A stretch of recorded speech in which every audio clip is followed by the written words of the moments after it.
Adopté a mi hermano menor cuando nuestros padres murieron, pero no era quien decía ser. Mis padres murieron una noche de tormenta, el tipo de llamada que te despierta a las 2:47 de la mañana y te rompe en dos.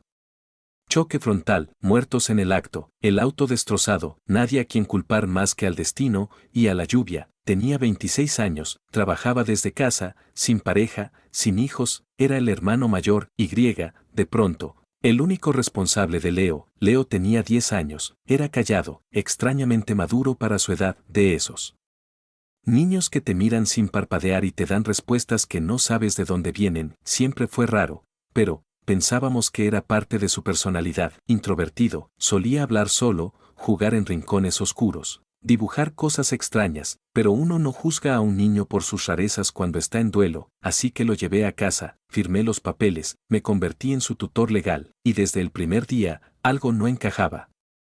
La primera noche, Leo se sentó frente a la ventana durante horas, sin moverse. Pensé que estaba triste. Me acerqué y le dije, «¿Puedes hablar conmigo, Leo?» «No estás solo». Él giró lentamente la cabeza y dijo, «Tú sí eres Daniel». Sentí un escalofrío. «¿Qué? Nada. Solo quería saber». Volvió a mirar por la ventana, y no habló más el resto de la noche. Los días siguientes fueron peores. Encontraba sus cuadernos llenos de dibujos, pero no eran casas o árboles, eran ojos, solo ojos. Cientos, miles, algunos abiertos, otros llorando.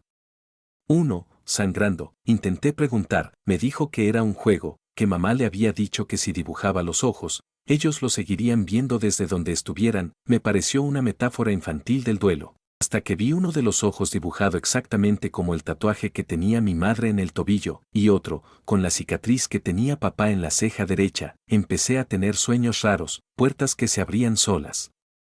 Susurros desde la cocina, risas ahogadas a las 3:33 de la madrugada. Una vez, me levanté al escuchar pasos, lo vi parado en el pasillo, de espaldas, inmóvil. Le dije, «Leo, vuelve a la cama». No se giró, solo dijo, «No soy Leo ahora». Volvió a su habitación sin más. No dormí esa noche. Llamé a una psicóloga infantil, intenté agendar una cita, pero él se negaba a ir. La primera vez que le insistí, me lanzó una mirada tan fría que por un segundo sentí miedo real. Dijo, «Si me llevas allá, no vas a gustarme. Y si no me gustas, Daniel, vas a desear que sean otros los que murieron». No grité, no. Lo golpeé, solo retrocedí, porque en sus ojos, no vi a un niño, vi algo más. Pensé que estaba alucinando, que el estrés del duelo me estaba afectando. Pero todo se volvió peor la noche en que encontré en su mochila un cuaderno escondido. No era de dibujos, era un diario. Escrito en tercera persona, «El huésped se adapta bien al cuerpo». Daniel sospecha. El huésped deberá fingir mejor. Y en la última página, si Daniel recuerda, será reemplazado. Cuando terminé de leer ese cuaderno, mi cuerpo se congeló, no por las palabras, sino por la forma en que estaban escritas. El huésped se adapta bien al cuerpo.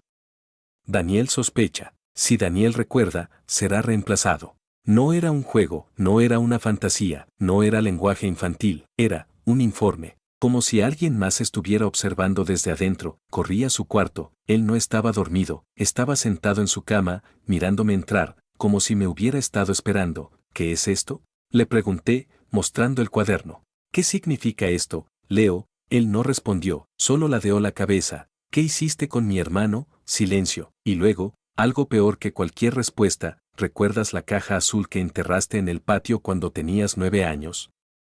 Me paralicé. Nadie sabía de esa caja, ni siquiera mis padres. Fue algo que hice una tarde, tras un ataque de ansiedad que nadie supo que tuve. Metí dentro un dibujo, una carta y una figura rota de acción, y la enterré detrás del rosal. Jamás le hablé a nadie de eso. «¿Cómo sabes eso?». Leo se encogió de hombros. «No es importante. Es que no deberías haberla olvidado». Esa noche no dormí, busqué la caja, la encontré, estaba exactamente donde la dejé, pero abierta, y con algo nuevo dentro, una nota escrita con tinta fresca que decía, «El pasado te pertenece, pero no te protegerá». Fui a buscar el álbum familiar, fotos, fechas, buscaba comparar. En algunas imágenes, Leo no aparecía, en otras, sí, pero había una anomalía. En una foto de 2014, del cumpleaños de mamá, Leo salía al fondo, y tenía exactamente la misma ropa que usó el día del funeral, la misma camiseta azul con el dibujo de un lobo, la misma expresión, la misma postura. La foto tenía 8 años. Leo tenía solo 2 en ese entonces, ¿era un error? ¿Photoshop? Memoria falsa, pero no era solo esa imagen, había varias versiones de él en distintos años, con la misma expresión, siempre al fondo, nunca en primer plano, era como si hubiera estado presente antes de nacer. Intenté llamar a mi tía, la única hermana de mi madre, no contestó. Al día siguiente, recibí un mensaje de su número, no preguntes más. Cuídalo, no lo provoques.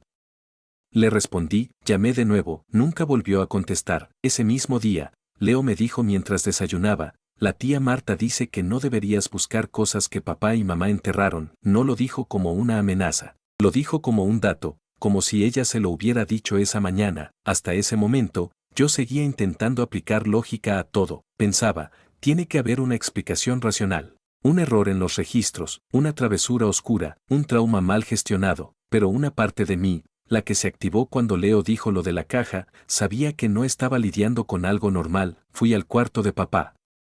Él era obsesivo con el orden, tenía archivadores por color, año y tipo de documento, todo estaba ahí, escrituras, pólizas, pasaportes y carpetas de salud y nacimiento. Busqué la de Leo, la encontré, pero algo no cuadraba desde el principio. La primera hoja era una copia de su acta de nacimiento, pero la fecha de emisión había sido modificada a mano, tachada con tinta negra, y corregida a mano con otra fecha, 6 meses posterior. Miré el número de folio, busqué en línea, no existía. No estaba registrado en la base civil de nuestra ciudad, el carnet de vacunación estaba en blanco, solo tenía 2 vacunas marcadas, nada más, ni talla al nacer, ni peso, ni nombre del hospital, solo su nombre, Leonel. En mayúsculas, sin segundo nombre ni inicial paterna. Me fijé en el resto de la carpeta, había dibujos de él, como si fueran parte de un expediente psicológico, no estaban fechados, solo tenían anotaciones tipo, paciente reacciona negativamente ante estímulos auditivos graves. Repite frases no enseñadas. Se niega a ser tocado por figuras masculinas. ¿Quién había escrito eso?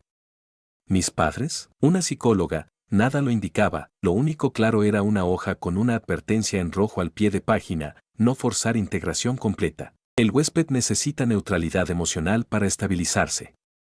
Llamé a la escuela, pedí hablar con la psicóloga escolar, la señora Elsa, quería saber si había notado algo extraño en Leo. Su respuesta me heló. ¿Leo? ¿Leonel? ¿El hijo de Marta? ¿Marta? ¿Qué Marta? Su madre. Marta Elías.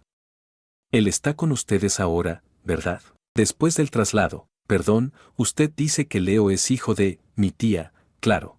¿Usted quién es? Colgué, la sangre me sonaba en los oídos, busqué una copia del árbol genealógico que mamá había hecho cuando Leo nació, nunca me detuve a revisarlo antes, y ahí estaba, en letra manuscrita, Leonel Elías, hijo de Marta, adoptado informalmente por Ana y Luis en 2014, lo leí 3 veces. Leo no era mi hermano, era mi primo, y mis padres lo habían criado como hijo, sin decirme nada. Pero entonces, ¿por qué nunca supe nada? ¿Por qué creí que era mi hermano desde siempre? ¿Y por qué mi madre me dijo en su lecho de muerte, cuando enfermó antes del accidente, que cuidara a Leo como si fuera sangre de mi sangre? Volví a su diario, abrí una nueva página, y esta vez había algo escrito a lápiz muy tenue. Tuve que usar una linterna de costado para leerlo. La verdad se filtra. Daniel ya no recuerda cómo comenzó. Pronto, él también se alineará. ¿Qué significaba alinearse? ¿Por qué todos los documentos eran falsos? ¿Y qué clase de criatura vivía en el cuerpo de un niño, fingiendo ser mi hermano? Esa noche me desperté sin razón. El reloj marcaba las 3:03 am. No fue un sonido, no fue una pesadilla, fue algo distinto. Como si alguien me hubiera jalado fuera del sueño con un hilo invisible. Me senté en la cama, y entonces escuché un murmullo. Salía del baño del pasillo, me acerqué en silencio, sin encender la luz. La puerta estaba entreabierta, vi la silueta de Leo frente al espejo, sus pies descalzos, sus manos extendidas, los dedos temblaban como si sostuvieran algo que no podía ver, y hablaba, no en voz alta, no en español. No en ningún idioma que yo conociera, sus palabras eran guturales, cortas, frases como escupidas. Desde lo profundo de su garganta, me asomé un poco más, sus ojos estaban en blanco, no cerrados, no nublados, blancos, lisos, como canicas lechosas, y entonces, la imagen desencadenó algo, una memoria. Un recuerdo que mi mente había enterrado tan hondo que no pensé que aún existiera. Tenía 5 años, era de noche, Papá estaba fuera por trabajo, mamá dormía, me desperté por sed, fui a la cocina y, lo vi, un bebé.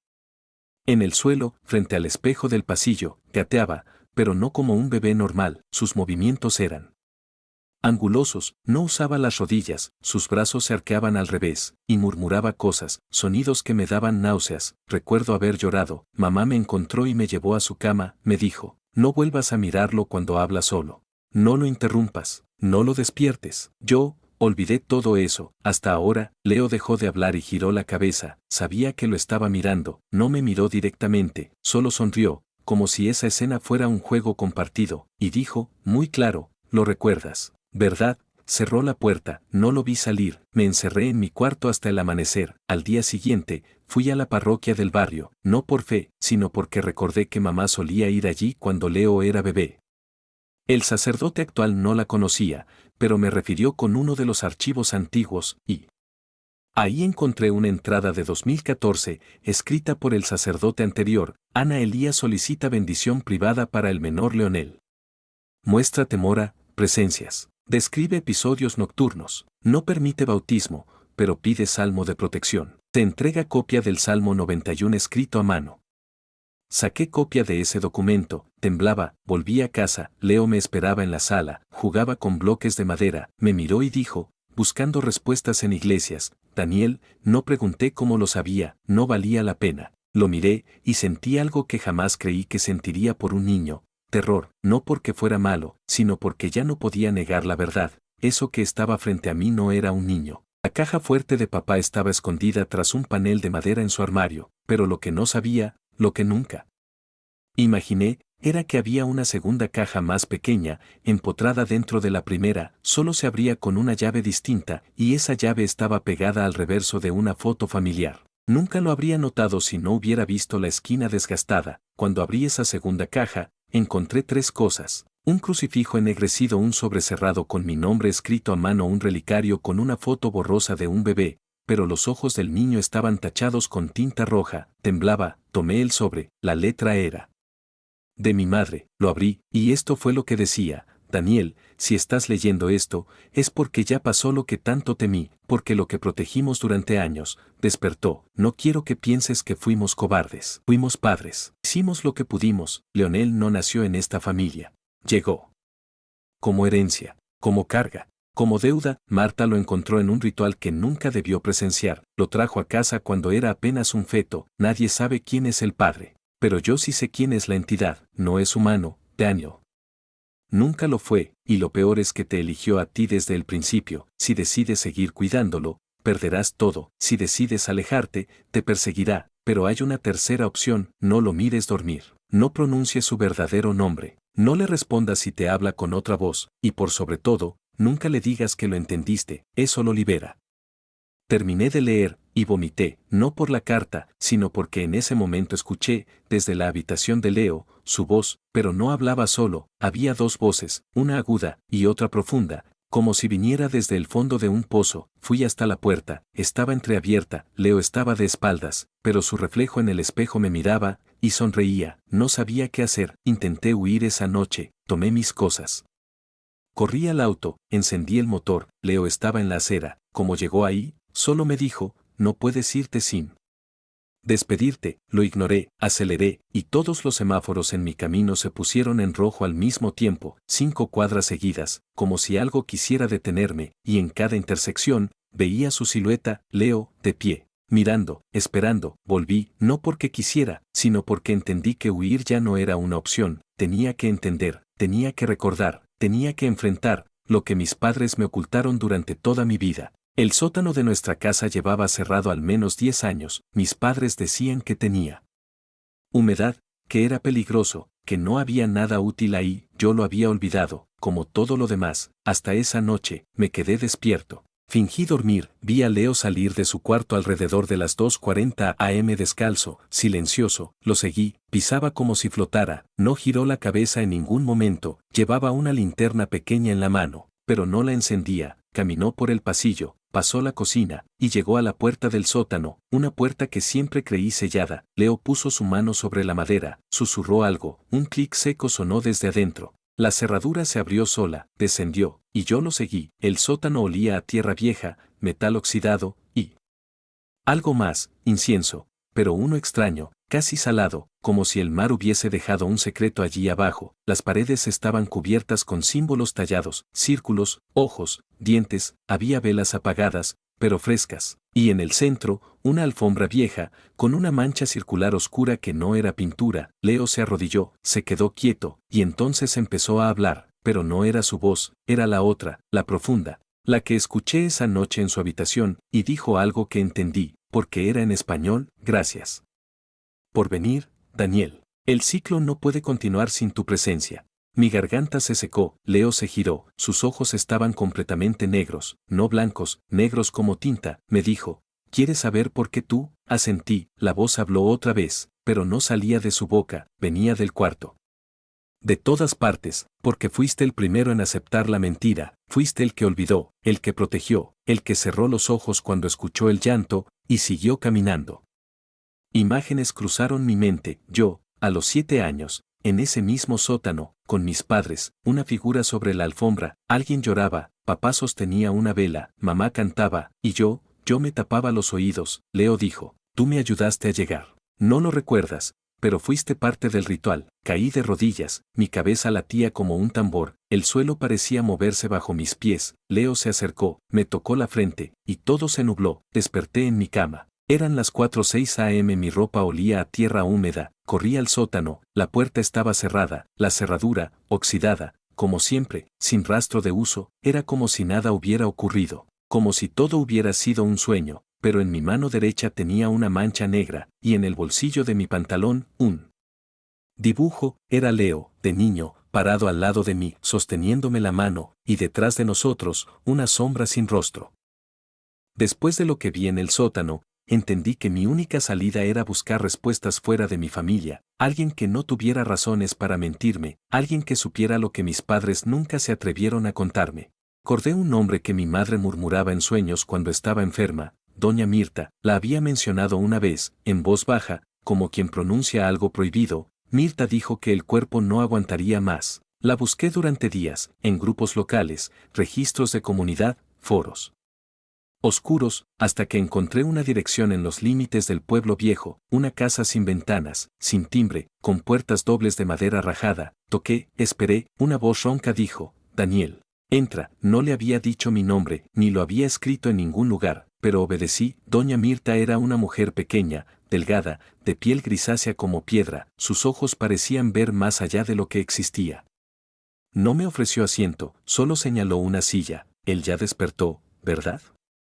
Me dijo. No respondí. No hizo falta. Miró mis manos, mi rostro, y asintió lentamente. Tus padres pensaron que podían contenerlo. ¿Qué criando al huésped con cariño humano lo mantendrían dormido? ¿Qué es?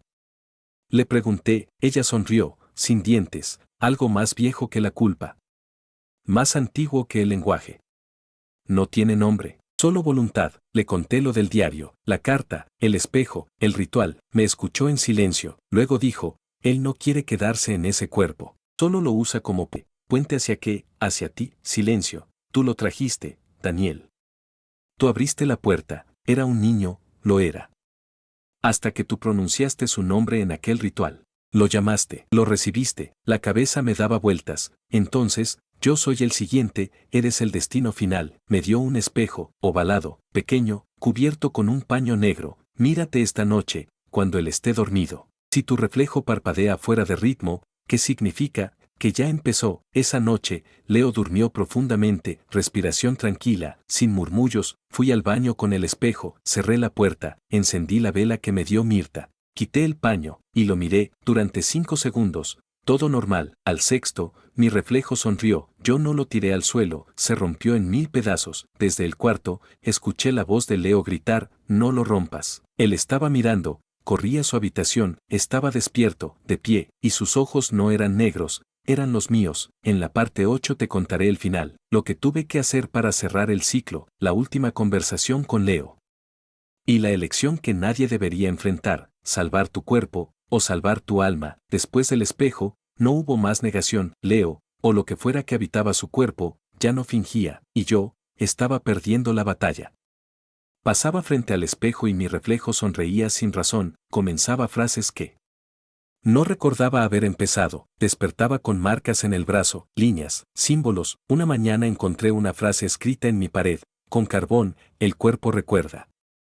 El alma cede. Y debajo, dibujado con precisión infantil, un círculo con dos figuras, un niño, y, con las cabezas unidas, volví a doña Mirta, le pedí una solución, ella me miró con compasión, como se mira a un condenado. Hay solo una forma de cerrar el ciclo. ¿Cuál? Debes llevarlo al lugar donde comenzó. El sótano, no. El sitio original, donde tu madre hizo el primer llamado, me entregó una caja pequeña, dentro, una vela negra, un frasco con sal y una figura hecha de hueso. Cuando llegue el momento, sabrás qué hacer. Encontré las coordenadas en la carta de mi madre, entre líneas, una cabaña abandonada en el bosque, ahí nació el huésped, ahí debía terminar. Le dije a Leo que íbamos de paseo, sonrió, sabía, siempre supo. En la cabaña, encendí la vela, rocié la sal en círculo, puse la figura de hueso en el centro. Leo se sentó solo, dijo, ¿estás listo para dejarme entrar? No respondí. Él se levantó, me miró, y sus ojos volvieron a ser míos. Literalmente, mi reflejo en él era perfecto. Tú me llamaste, Daniel. Lo olvidaste, pero lo hiciste. ¿Me dejarás entrar del todo esta vez? Me temblaban las manos, saqué una cerilla. ¿Qué pasa si digo que sí?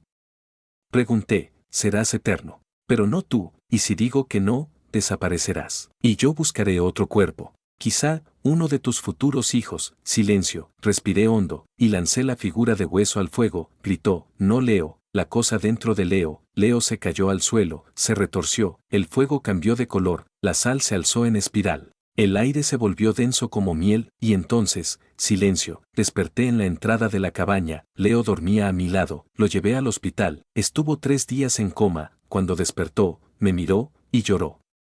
Lloró como un niño de verdad. ¿Dónde estaba? Me preguntó, le abracé, y supe, de alguna manera, que esa cosa se había ido. Hoy, Leo tiene 15, es normal, ríe, sueña, dibuja, ya no ojos, yo aún tengo pesadillas, a veces mi reflejo sigue sonriendo solo, pero ya no me mira con hambre, y aunque nadie me crea, escribo esto porque alguien más podría necesitarlo, porque a veces, lo que adoptas, no viene con papeles, viene con hambre, y espera pacientemente, a que lo invites a entrar.